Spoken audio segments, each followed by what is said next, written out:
Good morning to all my friends and family, and welcome to this most beautiful and special episode of Jim's 5am Club. I'm up here on the mid-coast of New South Wales. I've brought you to my favourite vault hole, a place that brings me joy, fills me with energy, and just makes me feel so happy. I hope you too have a great Friday.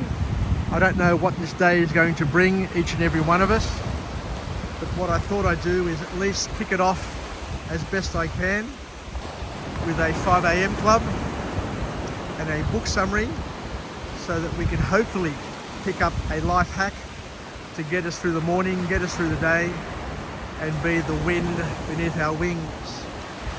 The book summary that I've selected for this morning is entitled Beyond Order by an author named Jordan B.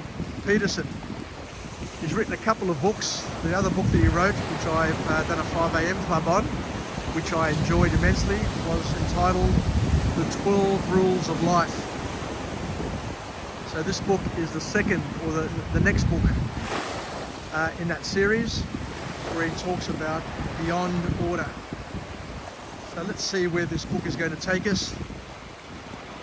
And I just can't believe how peaceful, how beautiful it is here today. It's winter. Believe it or not, it's winter in Australia. And this morning is mild. There's not a cloud in the sky. It's a glorious morning. It's peaceful. The surf is flat. It's low tide. But even if it's low tide, still the spit across there is covered with water, because last year during winter, the storms swept away much of the sand, joining Fingal Bay to Shark Island, and that peninsula, that little sandbar there, is no longer available to enable us to walk across to the lighthouse. But hopefully in a couple of years' time, other storms will come and sweep the sand back and cover the spit again, to enable us to reconnect with another part of this magnificent part of New South Wales. So the author here kicks off the book with a quote to get us in the mood and thinking. He said that a certain amount of creativity and rebellion must be tolerated in our lives and welcomed, because depending on your point of view, to maintain the process of regeneration, we need to understand and to appreciate and to acknowledge and embrace that every rule was once a creative act, and it came about because we broke other rules. So we need to, understand that in order to grow and develop, we need rules to get to a certain point, and then we need to break those rules in order to move on, to grow, develop, and to become, bigger and better versions of ourselves. Because we need to understand, once again, what this author is telling us is that we need order. We need order, structure in our lives. But problems come from having too much order. So the author here gives us something to contemplate, something to think about, that we need a balance between too much order and the anxiety that is created because of chaos, and also the fact and the knowledge and the understanding that too much order also creates paralysis. And we see it happening in our world right as we're experiencing right now with COVID-19 and the vaccinations, that all of a sudden there are people in certain age groups who are paralyzed with fear, and they just can't make a decision. So the the author here talks about the importance of understanding that we need a balance. So we need some chaos. We need some chaos in our lives, and we need some order. But we need to be able to flip-flop, switch between one and the other, because each camp or each end of that spectrum is not the place to dwell. You need to be able to pendulum between one and the other in ways which are going to serve you and give you the energy, the purpose to achieve the goals that you have in your life. So the author kicks off the book with the first formal point, where he says that we need to have a clear vision of who you want to become, and then strive to be that person. So we first need to start off with a vision of who we want to be. And when we're young, our parents help us create that vision. Our teachers, our relatives, our school teachers, as I said before. Television helps as well. You watch Gilligan's Island, and you watch McHale's Navy, and you watch cartoons, and all of those things help shape who we may want to become. But I guess we don't want to become cartoon characters, and we don't want to become television personalities either, because that could be a recipe for disaster. So the author then talks about something which is really, really powerful. He said that in the old days, in ancient times, there were people who were called alchemists. And an alchemist had a skill called materia prima, which was the ability to turn anything into anything from the primal elements. So they were able to take the basic elements of anything and readjust them, rejig them, reconnect them, and create other things. So the author says that this is a great metaphor for us all to consider in our lives, to try and become alchemists, to try and become a chameleon who's able to shape the colours, the way they look, the way they behave, in order to fit in to the situation at hand, rather than to be an odd fit or a square peg in a round hole. So it's all about being flexible, I guess. So the author here says there are many possibilities for each and every one of us. Each and every one of us can be the person that we want to be, and there are many ways of getting there. But we need both vision and dedicated action. You just can't get there through accident. I guess some people do, but the author here reminds us that you don't want to get there by accident, because you may end up somewhere else by accident, just like Gilligan and the rest of the sailors on the Minnow, the SS Minnow, ended up. So we need to dedicate. We need to live an intentional life to get to where we want to get to through our intention, as opposed to fluke. So creating something new, the author reminds us, creating something new requires effort, and we need to push through adversity, danger and chaos, because there's a lot of danger, a lot of perceived danger.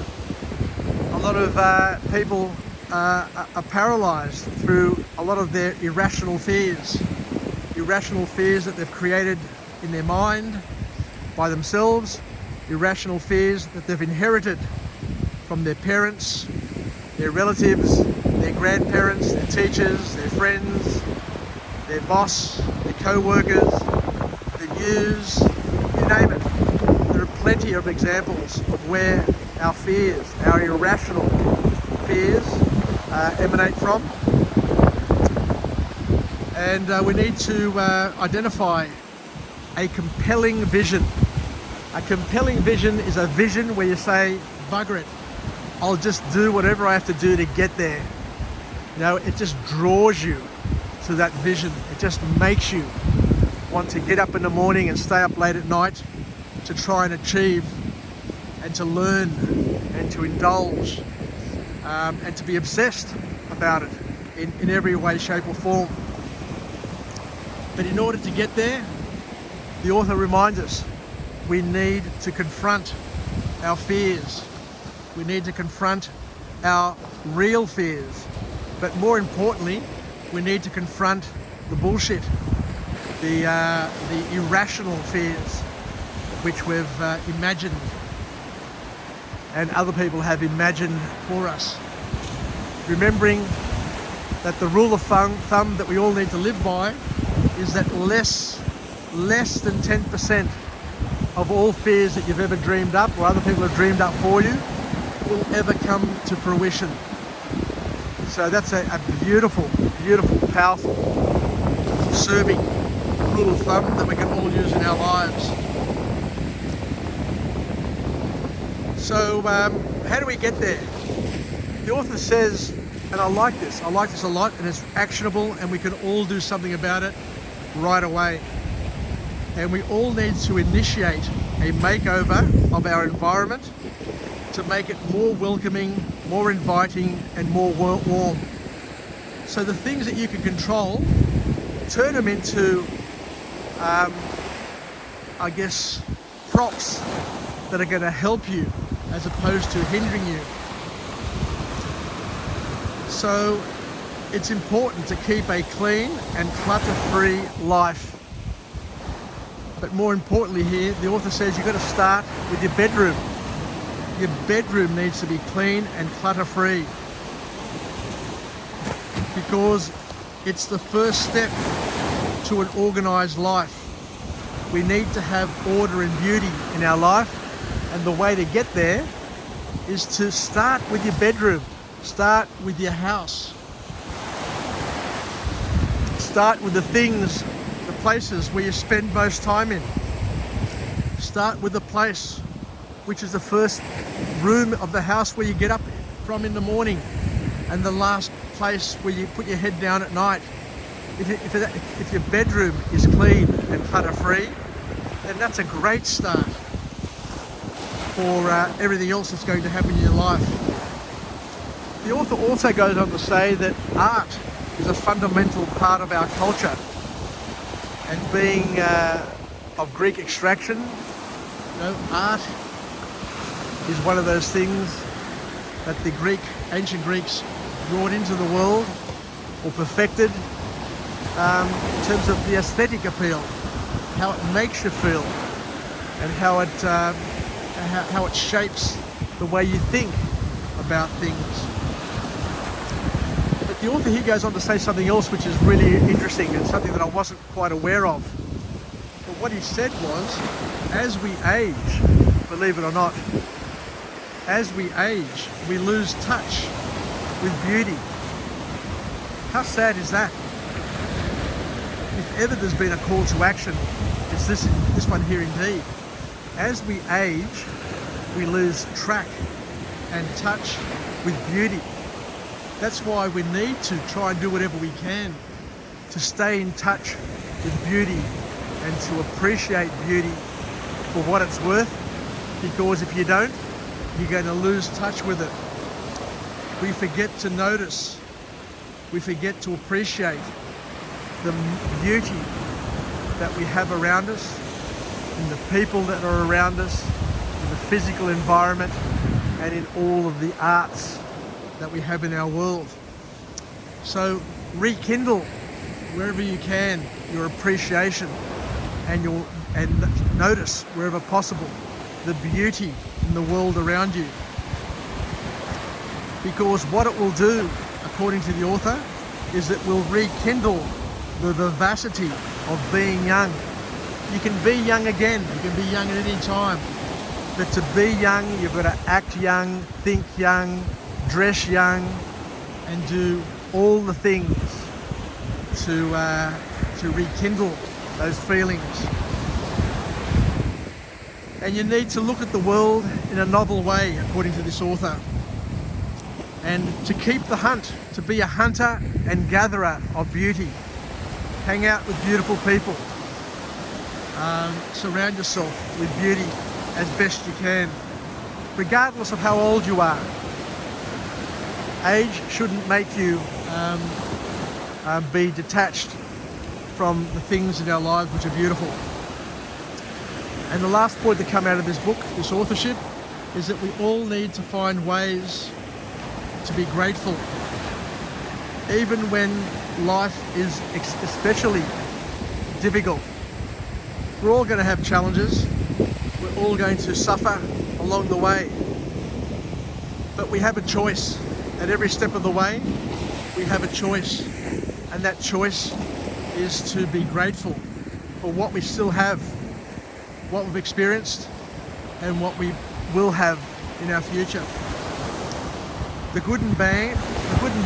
This is a very, very profound point that I got from this book.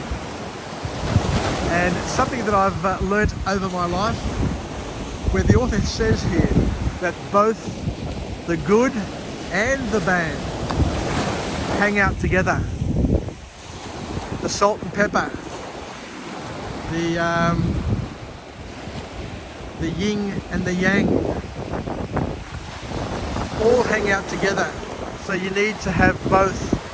You need to have both in order to experience each other. And the author says here and reminds us that we know happiness, we know joy, we know ecstasy, we know all of those things only because we've seen misery, we've experienced suffering in our lives. So we need to be open and embrace everything that comes our way in order to live a fulfilled and complete life. Because at the end of the day, the author reminds us that people will always find a way. People always find a way to overcome suffering. They can. And yet other people also will find a way to overcome joy by just focusing on the negative and creating suffering in their own lives and other people's lives. So the last couple of points here is that we can't skip the experiences that we're going to have in our lives. We can't skip life. Life is going to come at us at 1,000,000 miles an hour, both the good, the bad, and the ugly, and we can't skip any of it. Even through suicide, according to the author, you can't skip life. And you can't basically turn your back on it, and you can't escape it. So the last point to come out of here is that we basically need to be grateful, and it gets back to gratitude time and time again. Every book that I ever read talks about the importance of being grateful for the perspectives and the insights that the hard things in our lives have taught us. Because if your life is too simple, if it's too good, too easy, then you're not going to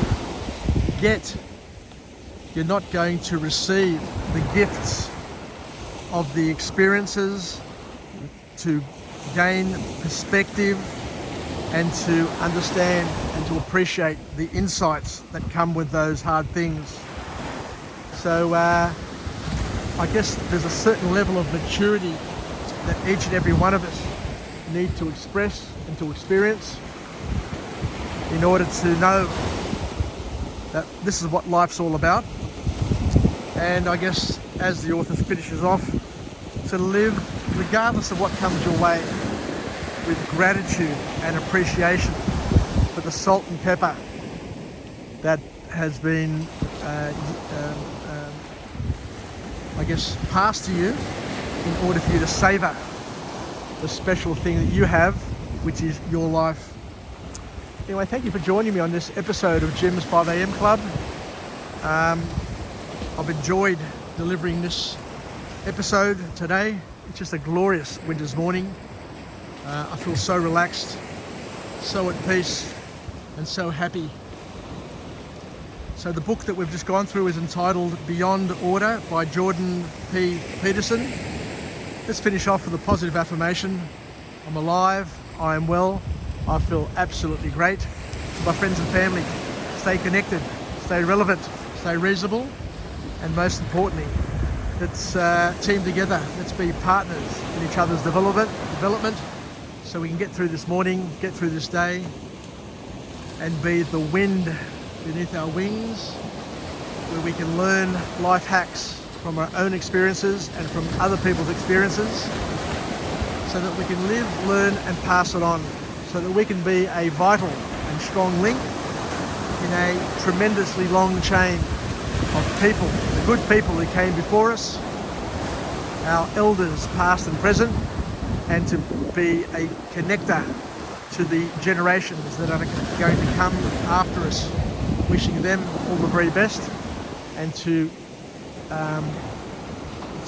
empower them with lessons that we have been able to absorb and pick up in our lives. So take care, wishing you all the best for this Friday, wishing everybody a great weekend, and be healthy, happy, and a little bit wiser. Yassas, Filakya from Jim's 5am Club, and I'll come to you again from a different location with a different message, a message of empowerment, where we can showcase and highlight the beauty of this country that we live in and overlay it with a message of empowerment to make us just a little bit better. Take care, everybody. Yassas, Filakya, and bye for now.